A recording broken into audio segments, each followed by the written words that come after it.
India Legal presents Courts Roundup.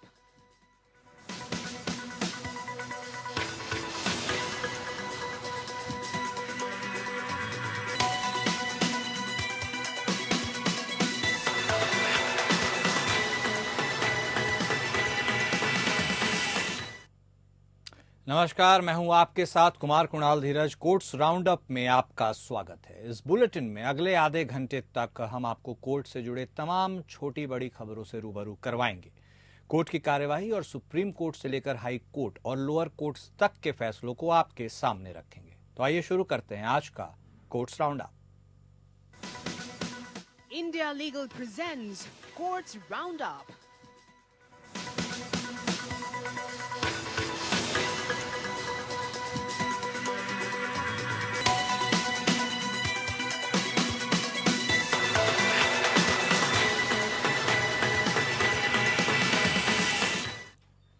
Supreme court ने जिला अदालत के जजों के वेतन और पेंशन को लेकर सरकारों के रवैये पर निराशा जताई है। कोर्ट ने तमाम राज्य सरकारों की तरफ से मुफ्त में बांटे जाने वाले पैसों की तरफ इशारा करते हुए कहा, जो कोई काम नहीं करते उनके लिए आपके पास पैसे हैं।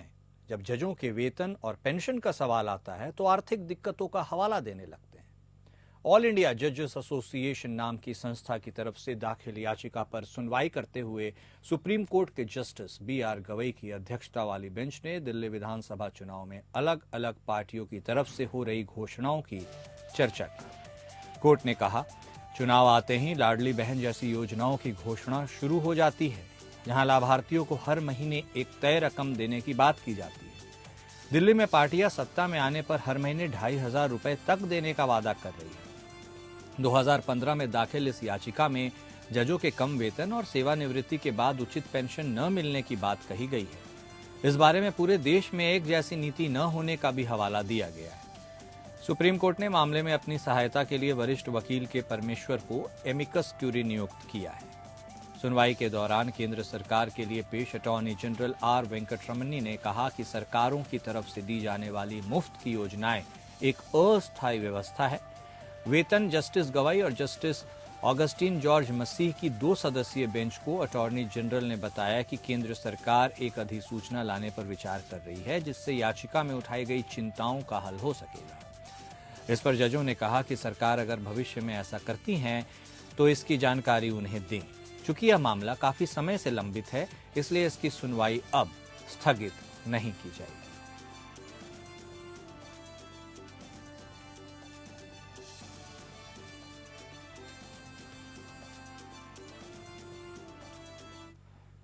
सुप्रीम कोर्ट ने फैसला सुनाया कि मादक पदार्थों के कथित परिवहन के लिए NDPS एक्ट के तहत जब्त वाहन को जब्त नहीं किया जा सकता अगर वाहन का मालिक यह साबित कर सके कि आरोपी व्यक्ति ने मालिक की जानकारी या मिली भगत के बिना वाहन का इस्तेमाल किया है।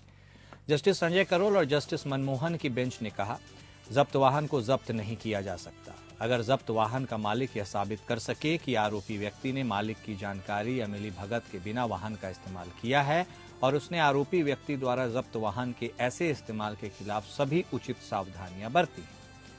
न्यायालय ने स्पष्ट किया कि जब्त वाहनों को ट्रायल कोर्ट द्वारा तभी जब्त किया जा सकता है जब मुकदमा पूरा हो जाए, यानी जब अभियुक्त को दोषी ठहराया जाए या बरी कर दिया जाए या बरी करने के बाद जब्ती का आदेश पारित करने से पहले तक जब्ती वाहन पर किसी भी अधिकार का दावा करने वाला व्यक्ति को सुनवाई का अवसर दिया जाए। न्यायालय ने कहा, इस न्यायालय का विचार है कि जब्त वाहनों को ट्रायल कोर्ट द्वारा तभी जब्त किया जा सकता है जब मुकदमा समाप्त हो जाए, जब अभियुक्त को दोषी ठहराया जाए या बरी कर दिया जाए।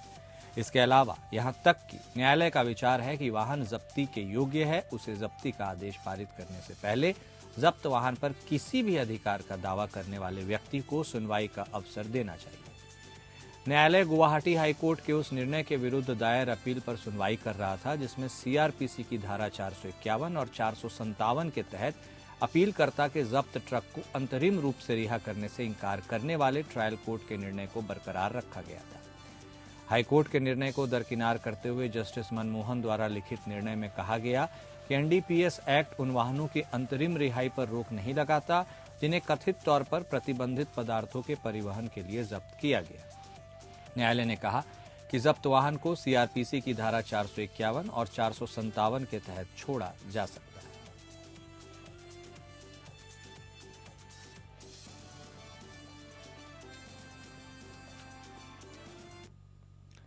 दिल्ली पुलिस ने 2020 के दिल्ली दंगों के पीछे बड़ी साजिश से संबंधित मामलों में आरोपियों की जमानत का विरोध करने के लिए गैर कानूनी गतिविधियां रोकथाम अधिनियम या यूएपीए के कड़े प्रावधानों का हवाला दिया। अतिरिक्त सॉलिसिटर जनरल चेतन शर्मा ने न्यायमूर्ति नवीन चावला और न्यायमूर्ति शैलेंद्र कौर की खंडपीठ से मामले की गंभीरता को देखते हुए मामले पर बहुत सख्त रुख अपनाने का आग्रह किया। शर्मा ने कहा, अनुच्छेद 21 उन लोगों के लिए भी उपलब्ध है जो घायल हो गए हैं और जो अब जीवित नहीं हैं। 21 को अलग थलग करके नहीं देखा जा सकता। यह साजिश नैदानिक, रोगात्मक और भारत विरोधी ताकतों द्वारा इसे अंजाम देने की योजना बनाई गई है। वही ताकतें जिन्होंने हमारे पड़ोसी देश में खुद को खुला छोड़ दिया है। न्यायालय उमर खालिद, शर्जिल इमाम, गुलफिशा फातिमा, खालिद सैफी और कई वर्षों से जेल में बंद अन्य आरोपियों द्वारा दायर जमानत याचिकाओं पर सुनवाई कर रहा था। चूंकि ट्रायल कोर्ट ने अभी तक उनके खिलाफ आरोप तय नहीं किए हैं, इसलिए आरोपियों ने मुख्य रूप से ट्रायल में देरी के आधार पर जमानत मांगी है। आरोपी उमर खालिद के संबंध में एएसजी शर्मा ने विशेष रूप से तर्क दिया कि उसे पहले ही एक बार अदालतों द्वारा जमानत देने से इनकार किया जा चुका है और दूसरी जमानत याचिका दायर करने के लिए परिस्थितियों में कोई बदलाव नहीं हुआ है।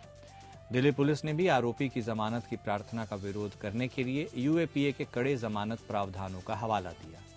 एएसजी शर्मा ने कहा, प्रथम दृष्टया जांच में आपके आधिपत्य केवल यह देखेंगे कि यदि कोई आरोप है और वह आरोप उचित है तो बस इतना ही है। शर्मा ने इस संबंध में एनआईए बनाम जहूर अहमद शाह वटाली और हाल ही में गुरविंदर सिंह बनाम पंजाब राज्य और अन्य के मामले में 2019 के फैसले सहित सुप्रीम कोर्ट के फैसलों का हवाला दिया। उन्होंने उन फैसलों का भी हवाला दिया जिसमें कहा गया था कि मुकदमे में देरी को जमानत का आधार नहीं बनाया जा सकता। शर्मा ने ट्रायल जज द्वारा पारित 3 आदेशों का हवाला देते हुए मुकदमे में देरी के लिए आरोपी को भी दोषी ठहराया। शर्मा ने कहा, मुझे और कुछ कहने की जरूरत नहीं है, रिकॉर्ड खुद ही सब कुछ बयां कर रहा है। उत्तराखंड के बागेश्वर जिले में अवैध खनन की समस्या लंबे समय से ग्रामीणों और पर्यावरण के लिए खतरा बनी हुई है। इस गंभीर समस्या पर न्यायालय ने सख्त कदम उठाते हुए पूरे जिले में खड़िया खनन पर तत्काल प्रभाव से रोक लगा दी है। न्यायालय का यह निर्णय 14 अगस्त 2024 की रिपोर्ट पर आधारित है, जिसमें कांडा तहसील के गांवों में खनन के कारण पहाड़ों और घरों में दरारें पड़ने की बात सामने आई थी। एमिकस क्यूरी अधिवक्ता दुष्यंत मैनाली ने प्रस्तुति से किया। इसके साथ ही सज्जन लाल आर्य द्वारा दायर जनहित याचिका में भी इस मामले को उठाया गया। मामले की सुनवाई उत्तराखंड हाईकोर्ट के मुख्य न्यायाधीश जी नरेंद्र और वरिष्ठ न्यायमूर्ति मनोज कुमार तिवारी की खंडपीठ में हुई। खंडपीठ ने अवैध खनन को गंभीर मुद्दा मानते हुए राज्य स्तरीय पर्यावरण प्रभाव मूल्यांकन प्राधिकरण को प्रभावित गांवों का दौरा कर रिपोर्ट तैयार करने का आदेश दिया। इसके अलावा मयंक रंजन जोशी और शरंग ढूलिया को न्यायालय के आयुक्त नियुक्त किया गया। उन्हें गांवों का निरीक्षण कर खनन से हुए नुकसान का आकलन करने और समाधान सुझाने के निर्देश दिए गए।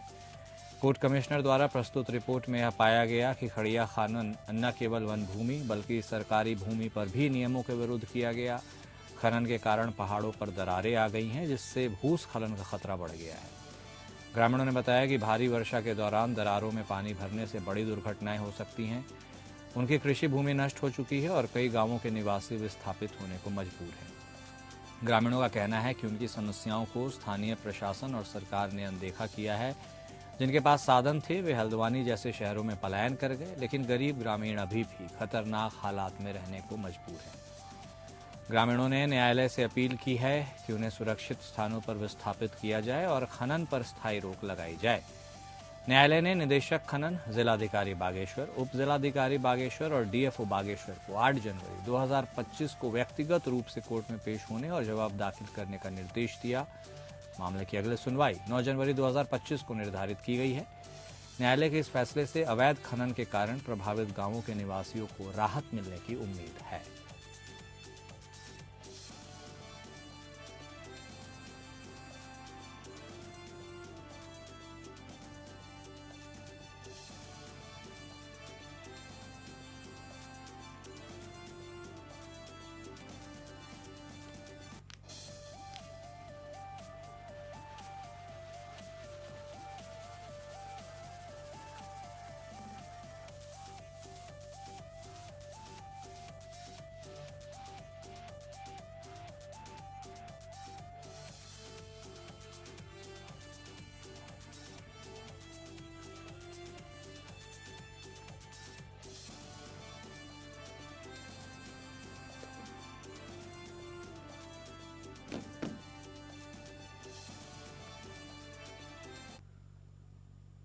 वहीं सुप्रीम कोर्ट में एक मामले में याचिकाकर्ता मोहम्मद जाबिर द्वारा बेंगलुरु में कर्नाटक उच्च न्यायालय के फैसले को चुनौती देते हुए एक विशेष अनुमति याचिका दायर की गई थी।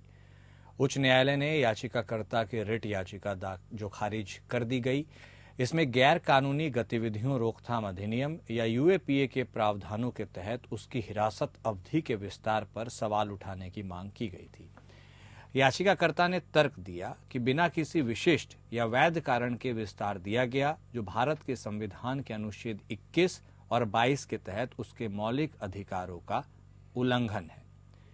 पूरे मामले पर जानकारी हम लेंगे सागर गहलावत से, जो इंडिया लीगल के रिसर्चर हैं। सागर, अब इस पूरे मामले में चूंकि यूएपीए का यह मामला है और सुप्रीम कोर्ट में सुनवाई हुई और जो कुछ इससे निकलकर सामने आया है, उससे एक आम नागरिक क्या कुछ समझ सकता है? Yes, sir. So the case name was Mohammed Zabir versus National Investigation Agency. In this case, Mohammed Zabir filed a special leave petition, criminal, challenging the decision of the Karnataka High Court, which has dismissed the petition. The petition arguing that the order to extend custody was not based on the proper reason and violated his fundamental right under the Indian Constitution. Zabir claimed that the extension of the custody under the Unlawful Activity Prevention Act UAPA did not follow the proper procedure and lacked valid jurisdiction as required by the law. He further contended that this was unfair and illegal. The matter was listed today at the Supreme Court of India before the Justice M.M. Sundaresh and Justice Rajesh Bhingra. The bench, after hearing the argument, declined the entertainment of the petition, holding that the case did not involve any substantial portion of law, therefore did not require any intervention of the Supreme Court of India. बहुत शुक्रिया सागर आपका हमारे साथ जुड़ने के लिए और यह जानकारी देने के लिए। वहीं कैबिनेट मंत्री नंद गोपाल गुप्ता नंदी और पूर्व महापौर अभिलाषा गुप्ता नंदी को हाईकोर्ट से बड़ी राहत मिली है। 2014 लोकसभा इलेक्शन के दौरान मट्ठीगंज थाने में दर्ज मुकदमे, जिसमें बलवा और पुलिस की गाड़ी में तोड़फोड़ करने के आरोप नंदी और इनकी पत्नी के खिलाफ एफआईआर और चार्जशीट लगी थी, और प्रयागराज की एमपी एमएलए न्यायालय से डिस्चार्ज खारिज होने के बाद मंत्री नंदी और उनकी पत्नी ने उस ऑर्डर को हाईकोर्ट में चैलेंज किया था, जिसमें जस्टिस सुमित गोपाल की बेंच ने निचली अदालत की अग्रिम कार्यवाही पर रोक लगा दी है। इसी घटना को लेकर क्रॉस में पूर्व सांसद रेवती रमन सिंह के खिलाफ नंदी के समर्थकों ने भी मुकदमा दर्ज कराया था।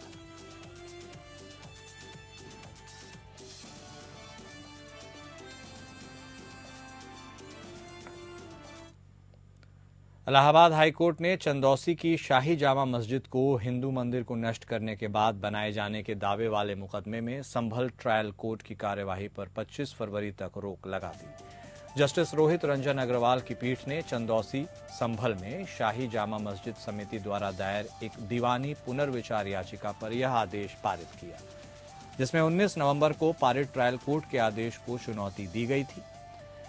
इसमें एक एडवोकेट आयुक्त को मस्जिद का सर्वेक्षण करने का निर्देश दिया गया था, जिसमें दावा किया गया था कि मस्जिद को मंदिर को नष्ट करने के बाद बनाया गया।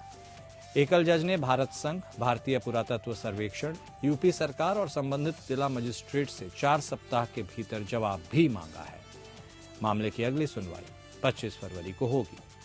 पिछले साल नवंबर में सुप्रीम कोर्ट ने ट्रायल कोर्ट की कार्यवाही पर प्रभावी रूप से रोक लगा दी थी, जिसमें निर्देश दिया गया था कि जब तक मस्जिद कमेटी द्वारा सर्वेक्षण आदेश के खिलाफ दायर याचिका इलाहाबाद हाईकोर्ट में सूचीबद्ध नहीं हो जाती, तब तक ट्रायल कोर्ट मामले को आगे नहीं बढ़ाएगा।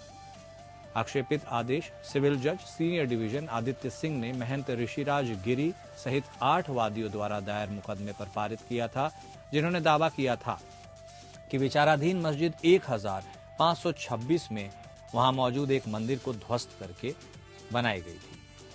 सर्वेक्षण के कारण 24 नवंबर को हिंसा भड़क उठी, जिसमें 4 लोग मारे गए।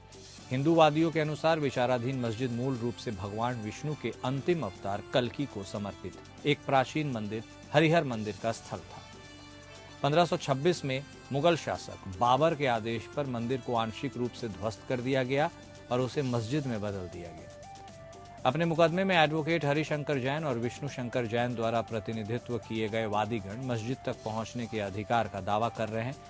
अदालत द्वारा नियुक्त एडवोकेट कमिश्नर रमेश राघव ने दावा किया कि उन्होंने अदालत के 19 नवंबर के निर्देश के अनुसार पिछले सप्ताह एक सीलबंद लिफाफे में सर्वेक्षण रिपोर्ट दाखिल की है।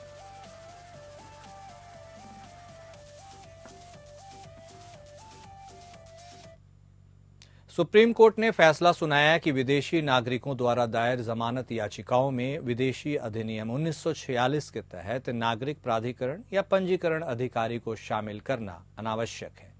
न्यायमूर्ति अभय एस ओक और न्यायमूर्ति उज्जवल भुइयां की पीठ ने तर्क दिया कि ये अधिकारी जब तक अपराध में विदेशियों की धारा 14 शामिल न हो, जमानत आवेदनों का विरोध करने का अधिकार नहीं है। इस संदर्भ में आइए इंडिया लीगल वेब रिपोर्टर से समझते हैं कि विदेशी अधिनियम क्या है।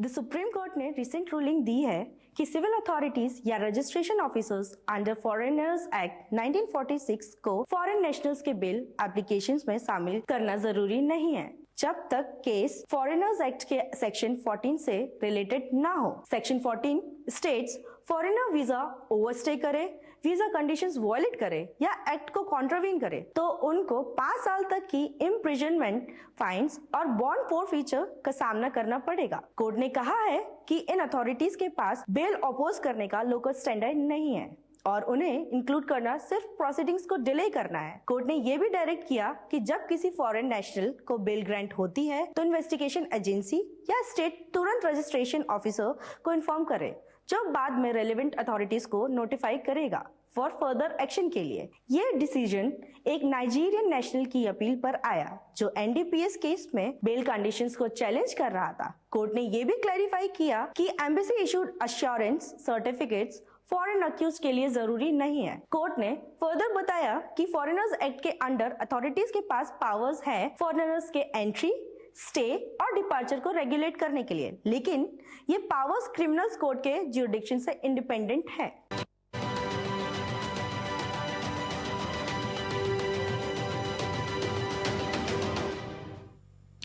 और कोर्ट्स राउंड अप में अभी के लिए इतना ही। नमस्कार।